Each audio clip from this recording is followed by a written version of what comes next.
दोस्तों 4 अक्टूबर 1957 को Sputnik 1 satellite के लॉन्च के साथ ही मानव ने अपना पहला कदम स्पेस की ओर बढ़ा दिया और साथ ही मानव सभ्यता को धरती से परे के जीवन के बारे में जानने और उसे एक्सप्लोर करने की दिशा में अहम कदम रखा।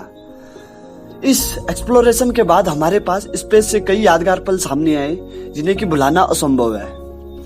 तो आज की इस वीडियो में हम जानेंगे कुछ ऐसे ही ऐतिहासिक घटनाएं। तो हेलो गाइस, मैं हूं सचिन और जानते हैं आज की इस वीडियो में।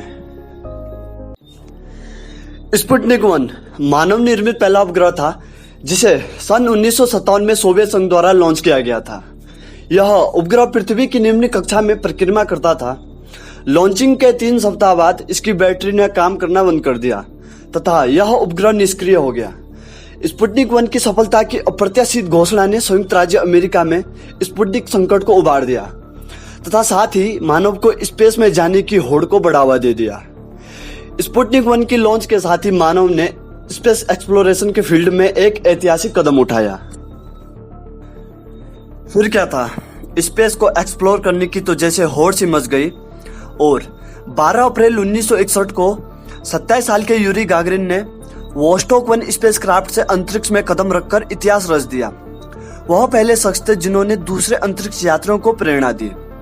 अंतरिक्ष में पहुंचने के बाद वोस्टॉक 1 स्पेसक्राफ्ट ने 1 घंटे 29 मिनट में करीब 301 किलोमीटर की ऊंचाई पर रहते हुए पृथ्वी की एक परिक्रमा पूरी की और इसके बाद 10:55 पर रूस की धरती पर वापस लैंड हो गए।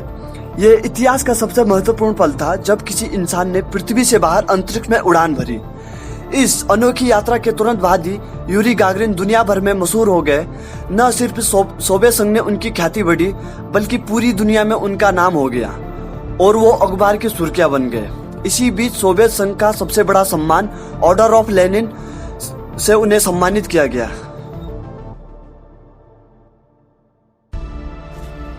फिर क्या था, अमेरिका भी कहां चुप बैठने वाला था और नासा ने अपने अपोलो 8 मिशन के जरिए 21 दिसंबर 1968 को 3 अंतरिक्ष यात्रियों को पृथ्वी की कक्षा से दूर सीधे चांद की कक्षा में उतार दिया। यह 3 अंतरिक्ष यात्री थे जेम्स ए लेवल जूनियर, विलियम ए एंडरसन और फ्रैंक बोरमैन। इस मिशन ने तो जैसे नासा के लिए फ्यूल का काम ही कर दिया और इसके बाद नासा ने चांद पर जाने के कई अपोलो मिशनों को अंजाम दे दिया।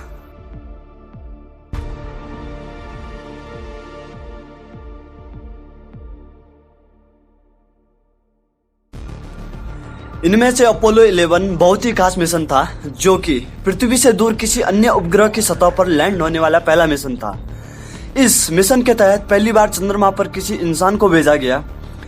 इस मिशन के साथ ही नील आर्मस्ट्रॉन्ग चंद्रमा पर पहुंचने वाले पहले व्यक्ति बने।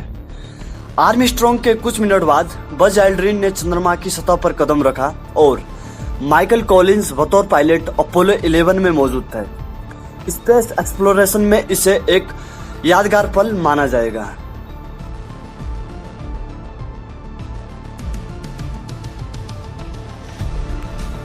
अब मकसद था किसी अन्य ग्रह पर जीवन की मौजूदगी का पता लगाना, तो इसके लिए चुना गया अपना पड़ोसी ग्रह मार्स। जी हाँ, वाइकिंग 1 वह पहला अंतरिक्ष मिशन था जो कि मार्स की सतह पर सफलतापूर्वक लैंड हुआ। 20 अगस्त 1975 को पृथ्वी से लॉन्च वाइकिंग 1 19 जून 1976 को मंगल ग्रह की कक्षा में पहुंचा और 1 महीने तक चक्कर काटते हुए लैंडिंग के लिहाज से उपयुक्त सतह की पहचान की। इसके 3 महीने बाद सितंबर 1976 को नासा ने वाइकिंग सीरीज के दूसरे यान यानी वाइकिंग 2 को लॉन्च किया। इस दोहरे वाइकिंग मिशन के दौरान यान पर लगे कैमरों की मदद से मंगल ग्रह की सतह के 1400 से ज्यादा हाई रेजोल्यूशन तस्वीरें खींचते हुए वापस पृथ्वी पर भेजी गई। धरती से 78 मिलियन किलोमीटर दूर किसी अन्य ग्रह पर अपने यान भेजना स्पेस एक्सप्लोरेशन के क्षेत्र में एक ऐतिहासिक पल था। Space probe Voyager 1 space science में रुचि रखने वाले इसे जरूर जानते ही होंगे। 5 सितंबर 1977 को अमेरिकी स्पेस एजेंसी नासा द्वारा लॉन्च यह सैटेलाइट मुख्यतः हमारे सोलर सिस्टम की स्टडी के लिए भेजा गया था। इसने हमें जुपिटर और सैटर्न के कई चंद्रमाओं की तस्वीरें भी भेजी। 17 किलोमीटर पर सेकंड की अविश्वसनीय रफ्तार के साथ यह हमसे लगभग 21 अरब किलोमीटर दूर इंट्रास्टेलर स्पेस में यात्रा कर रहा है। यह इतनी दूर है कि संदेश को प्रकाश की गति से भी यात्रा करने के बावजूद हमें इससे भेजे गए संदेश को प्राप्त करने में 36 घंटों का समय लग जाता है। वाइजर सीरीज के दूसरे यान यानी वाइजर 2 मिशन भी हमारे इंटरस्टेलर स्पेस में जाने वाला दूसरा यान बन चुका है। यह अभी हमारे सोलर सिस्टम के हेलोस्फीयर रेंज में यात्रा कर रहा है। हबल स्पेस टेलीस्कोप को स्पेस ऑब्जर्वेशन के क्षेत्र में सबसे क्रांतिकारी कदम माना जाता है, जिसने इंसानों के देखने का नजरिया हमेशा के लिए ही बदल दिया। हबल एक वर्सेटाइल ऑप्टिकल टेलीस्कोप है जिसे 24 अप्रैल 1990 को पृथ्वी की सतह से करीब 568 किलोमीटर ऊपर अंतरिक्ष में स्थापित किया गया था। तब से लेकर अब तक यह दूरबीन ब्रह्मांड के अनेक आकाशगंगाओं, तारों, नेबुला और अन्य चीजों की लगभग 7 लाख से ज्यादा तस्वीरें हम तक भेज चुका है और यह आज भी लगभग सही तरीके से कार्य कर रहा है।